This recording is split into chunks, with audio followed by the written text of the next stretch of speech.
Ang malaking sekreto ng tinaguriang Rancho El Angel. Ito ay isang kwento na hindi mo aasahan. Totoo nga yatang mas mabuti pa ang hayop may puso, ang ibang tao ay wala. Alamin natin ang sekreto ng Rancho El Angel. Sa bansang Mexico ay may apat na magkakapatid na puro babae. Sila ay sina Maria Delfina González Valenzuela, Maria del Carmen González Valenzuela, Maria Luisa González Valenzuela at si Maria de Jesus González Valenzuela. Hindi po sila quintuplets. Sila ay magkakapatid lamang. Ang apat na magkakapatid na ito ay galing sa North Central Mexican state of Guanajuato. Mula 1950 hanggang 1964. Ang magkapatid na ito ay nagpapatakbo o namamahala at nagmamay-ari ng Rancho El Angel. Ito ay pangalan ng isang bar, beer house or prostitution house. Simulan na nating alamin ang buong kwento. Isinilang ang magkapatid sa El Salto de Juanacatlan, Jalisco, Mexico. Ang kanilang mga magulang ay sina Isidro Torres, na isang pulis at asawa nitong si Bernardina Valenzuela. Ang kanilang ama ay nagtrabaho bilang pulis sa kanilang estado. At ayon sa mga kwento, ito ay isang mahigpit na ama, maging sa ibang tao. Minsang pa nga, nitong pinagsabihan ng apat na magkakapatid na babae na huwag gumamit ng mga makeup at lipstick, at lalong-lalo na bawal ang makipag-ugnayan sa mga lalaki. Kung ang apat na magkakapatid ay lalabag sa kagustuhan ng kanilang amang pulis, sila ay ikukulong nito sa selda, sa istasyon ng pulisya. At dahil sa isang pangyayaring hindi inaasahan ng kanilang ama, ay nakabaril at nakapatay ng isang lalaki, sa gitna ng pagtatalo, ay kinailangan ng pamilya na lumipat sa bayan ng San Francisco del Rincon, western part ng Mexico. At dahil sa kakalipat lang nila ng lugar, ay naging mahirap ito para sa kanila. Naisipan ng apat na magkapatid para matakasan ang mahigpit nilang ama at para matakasan ang kahirapan ay naisipan ng mga ito na magtayo ng negosyo. At sila nga ay nagbukas ng isang bar at pinangalanan nila itong Rancho El Angel. At dahil nga dito ay naging independent ang apat na magkakapatid. Ngunit sa kasamaang palad ay hindi naging maganda ang takbo ng kanilang negosyo. Hanggang sa naisipan ng magkapatid na magdagdag ng serbisyo sa nasabing bar, ang prostitusyon.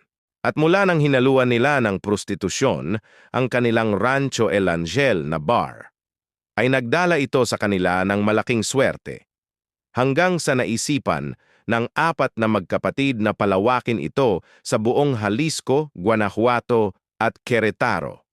Hanggang isang araw ay may dinampot ang mga pulis na isang babae, nagngangalang Josefina Gutierrez, dahil sa hinala ng mga pulis na ito ang may pakana sa mga nangyayaring kidnap sa mga kabataang babae.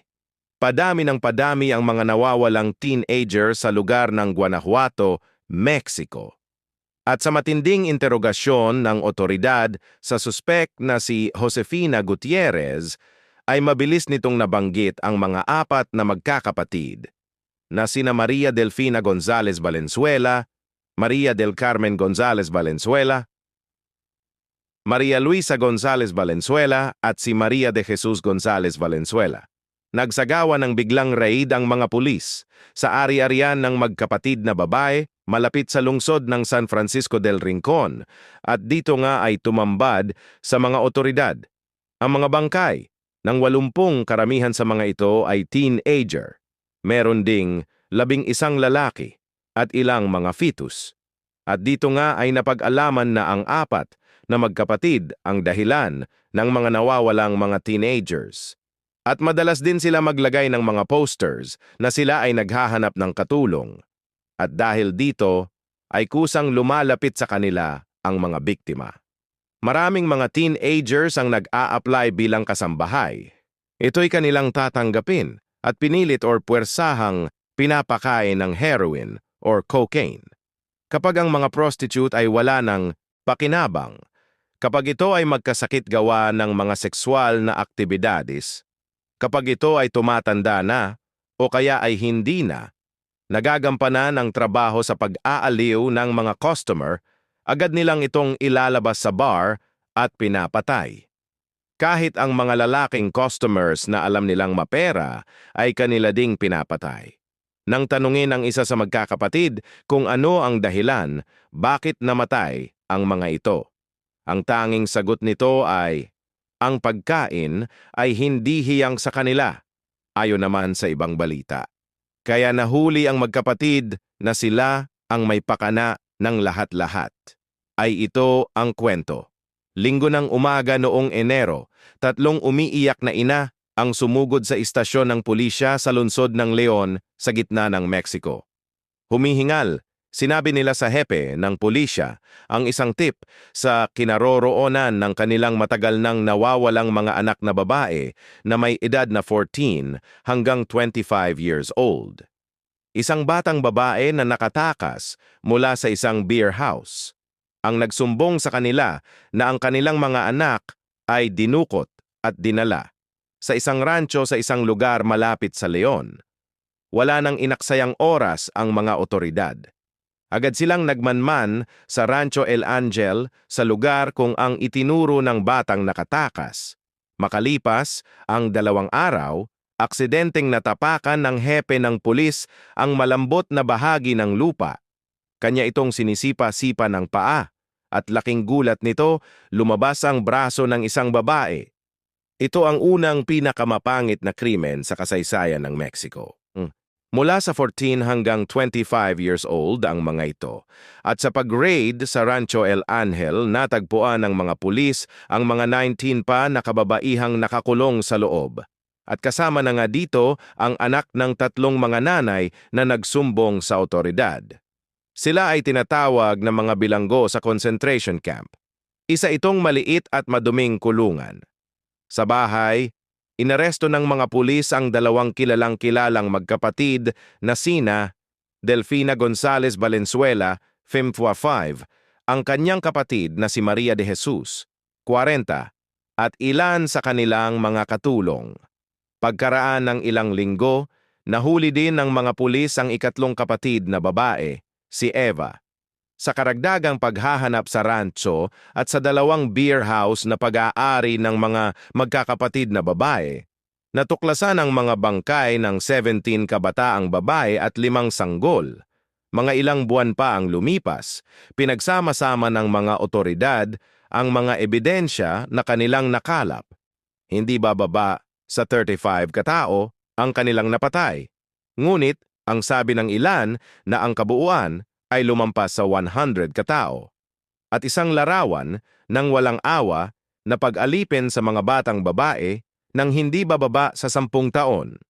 Ang mga batang babae ay nasa edad 14 hanggang 25 at lahat sila ay mula sa mahihirap na pamilya.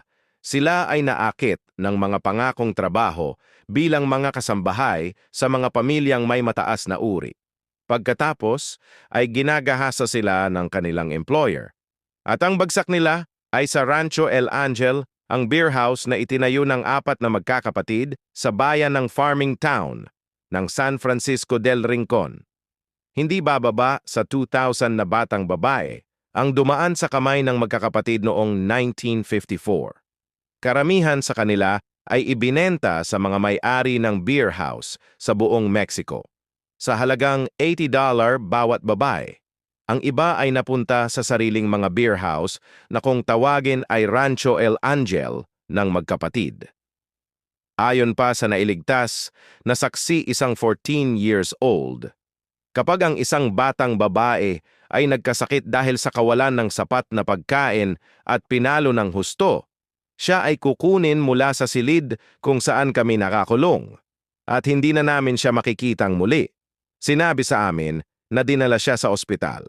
Sa katotohanan, ang tinutukoy na hospital ay isang branch ng beer house ng magkapatid na malapit sa rancho sa Leon. Doon pinapadala ang may sakit at wala ng kakayahang magtrabaho bilang hostess at doon na din sila mamatay. Ang ilan ay namamatay sa gutom. Ang ilan ay sa sakit kung hindi naman ay pambubugbog sa mga ito. ayon pa sa katulong ng apat na magkapatid. At ito pa ang malala. Ipinaliwanag ng katulong ng apat na magkapatid kung paano niya wisikan ng kerosene ang katawan ng mga ito bago sindihan. Pagkatapos, ay tatawagin namin ang aming sepulturero para ilibing ang mga ito. Ayon pa sa kasambahay ng apat na magkapatid, ikinuwento ng isang batang babae kung paano siya naiwang mag-isa nang nangangailangan siya ng pangangalaga habang ipinapanganak ang kanyang anak, na pagkatapos ay namatay at inilibing sa bakuran ng nasabing rancho. Ang pinakakinatatakutan na pagpapahirap ay ang tinatawag ng magkapatid na kamarial, royal bed. Ano nga ba ang ibig sabihin nito?